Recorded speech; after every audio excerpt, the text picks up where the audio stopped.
One day, a young merchant named Rajiv is seen walking through a busy market, his face clouded with worry.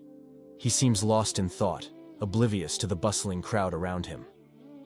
Rajiv comes across a serene garden and notices Buddha sitting peacefully under a Bodhi tree, radiating tranquility. Intrigued, he approaches the sage with a glimmer of hope in his eyes. Rajiv pours out his heart to Buddha, sharing his struggles and seeking guidance.